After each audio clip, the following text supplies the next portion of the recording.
Lindsay earned a MFA in playwriting from Temple University and took her live theater skills straight to podcasting. In addition to writing for the podcast host since 2019, she wrote and produced the fiction podcast. I'm gonna mispronounce this, so you tell me, Lindsay, how do you pronounce it? Oh, Jarnsaxa Rising. Yes, perfect. Yeah, Jarnsaxa Rising. Yep. Jarnsaxa Rising, and the nonfiction podcast ADWIT, or ADWIT, the Audio Drama Writers Toolkit. Here's Lindsay, and I'll let her take it away. Hi, everybody. So it's hard to follow and act like the previous one, but I'll do the best I can for you. So let's say I have a wellness podcast, and my topic is exercise for knee arthritis, what to do and what to avoid. So one of the things I could do is to repeat data from the Mayo Clinic. I could say examples of aerobic exercise that are easy on joints include walking, bicycling, swimming, and water aerobics, but high impact activities can worsen symptoms of osteoarthritis in your hips and knees, and that includes running, jumping, stair climbing, and prolonged standing. Walking up or down hills can also improve. If you're falling asleep, it's okay. So just put in the chat, what do you remember most from what I just told you? Just what was most memorable, what stuck out for you? Okay, now I'm going to share another piece of information for you. I can tell you this. Exercise can help with arthritis, but the kind you get matters more than you realize. For example, I was helping my mother move, and she's got all this stuff. She's downsizing. So mostly what we were doing is I'm upstairs putting her stuff into boxes and carrying them downstairs. And after a while, every time I go down the stairs, I could feel my knee bones just grinding away, grind. And then every time I go back up the steps, it hurts too, grind. And it feels like when you know that feeling that you get when you grind your teeth, that scraping feeling. But I've got to help her move. There's no way around it. She can't do it. She's 73 years old. She's got a heart condition. So I've got to help her, even though it's absolutely grinding the hell out of my knees and it really hurts. So finally, I go to a knee specialist and I'm hoping that I can get a cortisone shot. So they have me put on this pair of like fancy paper bloomers that like stick out like a cavalier. And he looks at my legs and he gets an x-ray of my knees and he says, "So the right side of your right knee there, you don't have any cartilage." And I said, "Oh, great." And he said, "So, okay, what are you doing for exercise?" And I said, "I'm getting over 15,000 steps a day. I'm helping my mother move." And he said, "Does your mom's house have a lot of steps?" And I said, "How did you know?" And he said, "Because you got to stop climbing the stairs because you're grinding your femur and your tibia to dust." So tell me now, what was the most memorable thing for you out of that story that I just told you? And like, what were the picture? Yeah, Jeremy said, grind, moving your mom. So things that are pictures, or I should move to a house with no stairs, pain endured, going up and down. Right. So what you've got pictures in your mind that mean something to you. And that's what fiction tools can do for nonfiction information or nonfiction podcasts. According to Sarah Jane Murray, who I absolutely love, she's a PhD out of Baylor University, people are 22 times more likely to remember a story than a chunk of data. I'm kind of surprised I don't see anybody talking about, oh yeah, okay, thank you, Shamiko. You said paper gown stuck out like a fancy cavalier. Yeah, exactly. So you get the point. The more that you have, fiction crafting tools can make your content more memorable. It persuades and it makes your audience care. It makes them empathize. These make your podcast something your audience wants more of, and they want to share it with other people. These are the things where people say, "I heard this on a podcast the other day at cocktail parties," or whatever. Human brains are hardwired for stories.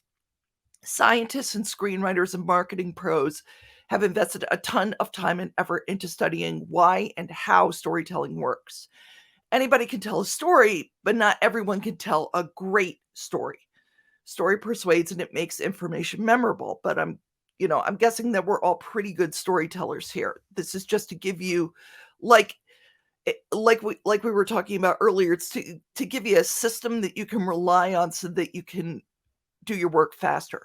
Story is a pattern in information. Patterns in information help us make sense of the world. Humans tend to see patterns where none exist. I did not know this. I was this year old when I learned that this is called apophenia. There's an Instagram account called Faces in Things, which is where you see, like, you're looking at a cheese grater and the next thing you know, it looks like it has eyes and mouth and it's smiling at you. If you don't use a pattern, your audience is going to find one, and that pattern could lead them to, I don't need to listen to this anymore.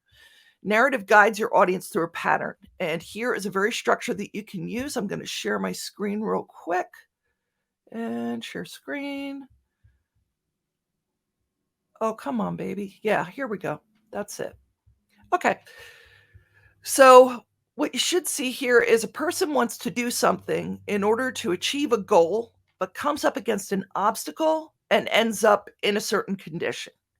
For example, a dog wants to climb up on a stool to steal a cookie from the kitchen counter, but the counter stool wobbles and the dog falls down. If you've ever watched a fail video, like one of those videos where dad's standing on the roof of the pool house and he thinks he's going to jump in the pool and in midair somebody walks by with a rake, you get a very good sense of how dramatic narrative works. Congratulations, you just saved yourselves about 10 grand of grad school.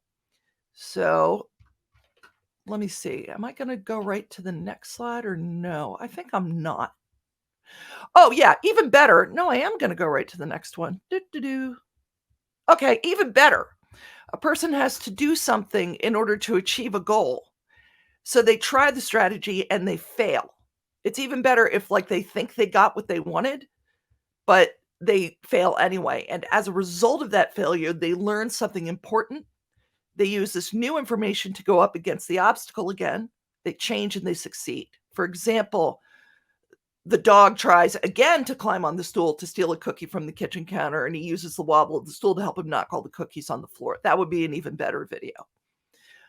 So, just to give me an example, the podcast 10% Happier, which is about meditation. But when you read the description in Apple Podcasts, it says, Dan Harris is a fidgety, skeptical journalist who had a panic attack on live national television, which led him to try something he otherwise never would have considered: meditation.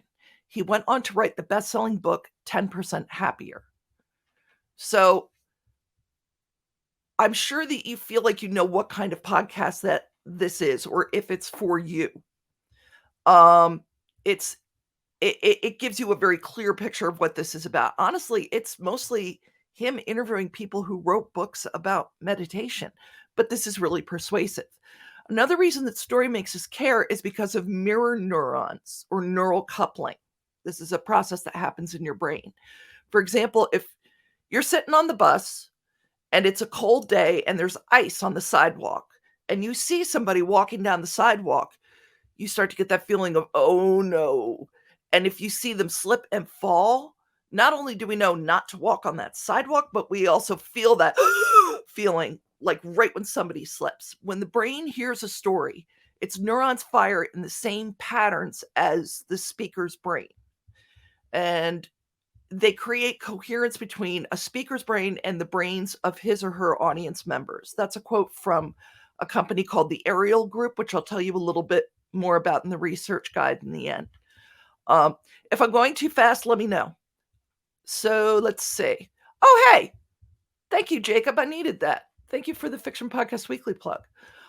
In podcasting, story is even more effective because it lights up semantic coding. For example, if I say to you, a priest, a rabbi, and a philosopher all walked into a bar, you'd think one of them would have seen it. Different parts of your brain light up to decode the meaning of those words. Like you imagine what you think a priest is, a rabbi, a philosopher, so on. But especially since you realize that bar and walked into make the word bar mean something else. When we use descriptions of sensory detail in stories, it makes more of the audience's brain light up and it encourages that neural coupling. So sound effects and music make this process even more effective. If you ever listened to Radio Lab back in the day when they first started, when they were talking about color, and they used music notes and a choir to show color. You know what that feels like. So how can you use these tactics for your nonfiction podcast? One of the things that I would recommend is your podcast summary and your episode descriptions. Remember what Joe talked about a little while ago about the audience wants a goal and he's going to help them solve it in his mini podcast. In this case, we've got podcaster wants X in order to Y, but comes up against an obstacle. Can they reach their goal? So I'm going to show you this one. Come on, honey. You can do it. Okay. So I pulled this off of the internet from a list of real estate podcasts. And this is, other than the name, this is an actual description. The Sandy Banks Podcast. Sandy Banks is the host of this podcast with new episodes each week. She creates training sessions for real estate agents to learn about strategies to improve their marketing, selling, and general real estate skills. Wow. Okay, so I'm going to get lectured too. That's pretty cool.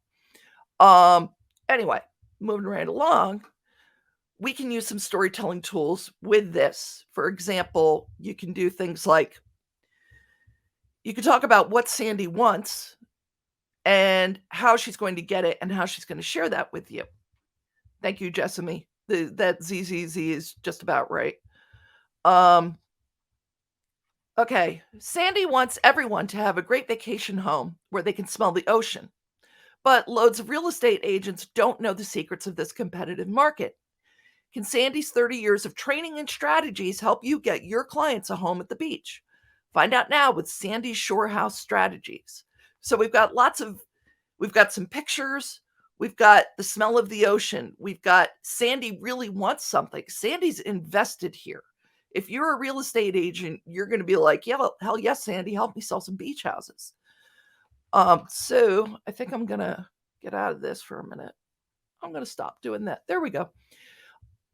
So another thing that you can use this for is introducing your podcast guests. Like instead of saying, like if I were introducing Sean and I said, Sean is a SEO specialist with marketing experience and he's really, pleasant and professional. That's, again, cue the snores. But if I say, the first time I ever even heard of Sean was he showed us all a script that he wrote for this great Alitu commercial, and it was hilarious. That tells you more about Sean. It tells you more about me, and it gives you a picture in your mind, and it feels more engaging.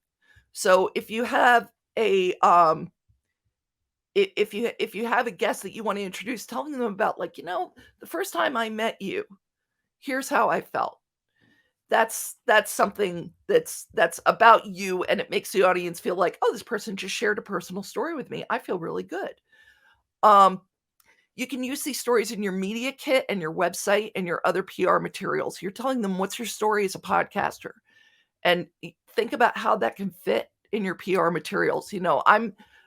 I'm doing this podcast because I want to help you manage your arthritis pain, or I want to help you train your dog, or whatever it is that you want to do, because good dogs are the best. Earlier, when Jeremy was doing something, somebody said something about ad reads. So think about it. You can definitely use this with ad reads, and some of the strongest host-read ad reads I've ever heard. I've heard, audio fiction ad reads are often amazing. Wooden Overcoats had these great ad reads for Bruno mattresses that were all about how the characters were sleep deprived. And they also had, here we go. Wait a minute. I'm sharing my screen again because I'm so disorganized. There we go.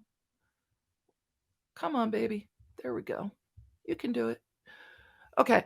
So I wanted X, I was stuck with Y, and because of Z, I am now forever changed for the better. Let's say my ad read is, last spring I was really depressed, so I took my family to Disney World. It was exhausting, it was hot, and I was so out of shape that with all the walking, I could not possibly enjoy it. While I was away, my husband went to the Montgomery County SPCA and came home with Simone the Siberian Husky. She's beautiful, she's friendly, and she and I go for long walks together every day. Ever since Simone came into my life, I sleep better, I'm happier, and I've lost a little bit of weight. Plus, she treats me like I'm the coolest thing in the world. So clearly the answer is that the Montgomery County SPCA is better than Disney World. And you should donate money to them. So there's your 5 minute, there's your, your 20-second ad read for the Montgomery County SPCA. With your audience, asking them what their story is a good way to shape your CTAs, your call to action. And, or when you get into, if you're able to get into a one-on-one conversation with people in your audience, you could say to them like, oh, how did they find your podcast? What does it do for them? How does it help them reach a goal? And use this in your marketing materials. Get permission, obviously, to use these in your marketing materials, but their stories about what your podcast does for them are going to sell your show and bring in more people. And also it can help you stay motivated and focused by defining your podcast why story. For example, what was your experience with podcasts before making one? What did you listen to? What did you want to do? How does making a podcast help you do that? And what's the obstacle between you and that goal? And how can you continue podcasting in order to reach that goal? Wow, I just realized all this time I've been on low definition because I thought that would help. And I just switched to high definition, so I hope everything's better now. Okay, so I've got some storytelling resources for you. First of all, Sarah Jane Murray. If you go to the TEDxSanAntonio.com website, look up their 2014 speakers, look up Sarah Jane Murray. She has a hilarious story that she uses to open up her thing about storytelling and how it persuades. And it is 100% worth your time, and it's funny. The National Storytelling Network at storynet.org has all kinds of online resources for you. The Ariel Group that's who I got that quote from earlier about mirror neurons. They're a business communication company, and they teach business leaders to be more engaging and inspiring and have better workplaces using storytelling tools. Comedy Sports Worldwide, or CSZ Worldwide. Take an improv class. It will teach you how to accept and build. It will be the best money you ever spent, and you will feel better because of it. The Moth, which a lot of you may have heard of. The Moth is a storytelling podcast, which is a lot of fun to listen to. And if you listen to enough of it, you sort of get story structure ingrained in you. But also the Moth has a book called How to Tell a Story that just came out earlier, I think last year. It's a very good book. Eventually I'll finish reading it. Writing the Other. Those are writing classes that help with inclusivity and representation. So if you're interviewing someone who is very different from you, these kind of classes may help as you're expanding your audience. And Circle Round is a lot of fun. There's short audio fiction for kids, and listening to that will help you practice your storytelling format. A lot of fun. The stories are all kind of the same. So after a while, you're sort of like, oh, I get it. I see how this works. So anyway, I hope that we're doing all right and we have enough time for questions. Sean, how are we doing here?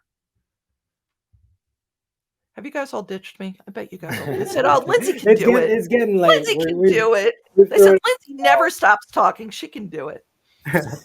Wow. Lindsay, thank you so much. We definitely have time for questions. I already read a majority of your newsletters, and I feel like thank you. So if you guys saw Jacob's note in the chat, be sure to check that out, because Lindsay is a phenomenal writer, and she definitely keeps us entertained here. You'll also be able to see, like, just go through it and you can tell when I'm like, I don't think anybody's paying attention. So let's see if I can squeeze this in. Just testing. Yeah, just testing. Oh yeah. Oh, I always squeeze something in to make sure that people are paying attention. So. Oh, perfect. Anyway, it's lonely. Do you want to stop sharing your screen, and then we'll move into the questions? I need to do that. Thank you. Thank you, Sean. I got carried away. That's what I'm here for. I'm really glad that you're here because I'm the support network. Thank mean, you. I've got multiple team members here, Becca and Jacob, so I can't take all of the credit because they've been. You're a supportive guy.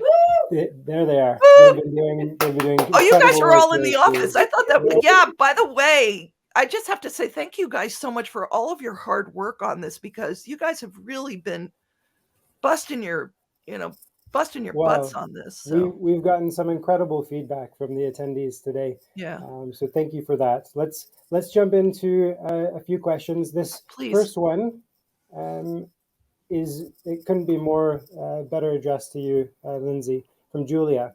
What considerations need to be made when turning a monthly works of fiction newsletter into a podcast? It depends, just like everything else in podcasting, on what kind of podcast you want it to be. If you want each episode to be a full-on audio drama, we could probably do a whole 6 hours on how to write audio drama. I have a podcast called ADWIT, which is about intro to writing audio drama. If you want to just have a good reader read each story, I really recommend listening to The Big Loop by Paul Bay, it's an anthology podcast. They have one reader and it's one narrator for each story. And they're if you like horror, I think the No Sleep podcast might be another one like that. And those are good for it. I would recommend having one reader for each piece. There is a lot that you can get into with a fiction news. If you have fiction stories and you want to have people read them, hire the best possible voice actor that you can. Pay them really well and take really good care of them, and get the best audio designer that you can. Yeah, I'd recommend listening to The Big Loop and see what you think about that, because I believe Paul Bay wrote short stories for a long time, and that was his sort of like, well, I guess I'm going to do this now podcast. But yeah, that would give you a little bit more idea. And also in ADWIT, we can definitely help you with that too. It's such a long answer that I really just don't want to give you like a oh, it's easy, just do this answer. Excellent. Thank you. Yeah, I mean, this is absolutely how we feel at the podcast host. Lindsay is the content guru, both from a resource point of view, but also writing point of view. So thank you for that answer. Thank you, Lindsay. Here's an interesting one from Mary Coleman. Tone is obviously very important in storytelling and fiction, but how can we improve our tone, and does the tone help with retention listens? Practice. Some cheap tricks are, you can put a mirror next to the microphone while you're recording so that you can see your own face. You're aware of yourself as a person and how other people would perceive you, as opposed to just having your nose in the content. Really what it's about is, what is it? It's going to, tone does help with retention listens, obviously. I think what it really boils down to is, it's really going to depend on the content that you're talking about. Like, let's say you have a podcast that's about women who are survivors of, or that you interview women who are survivors of domestic violence. And you have one story that's about a woman whose husband cut all of her clothes into pieces the day before she was supposed to start a new job, but she got away from that guy anyway. And the whole thing is really lighthearted.